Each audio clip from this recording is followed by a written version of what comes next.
asked a young lad if he planned to take revenge on the person who died right in front of him. The poor guy was shaking like a leaf, while Plo happily locked onto a revenge target, gathering souls to reinforce himself.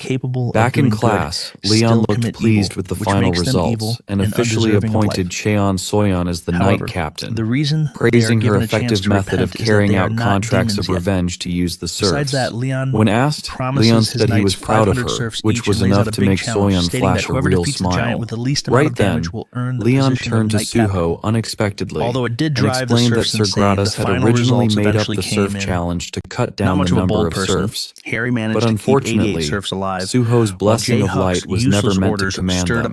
But Leon, with a grin that could send shivers down your spine, is sure Suho has a real talent for leading the serfs straight into the lion's den.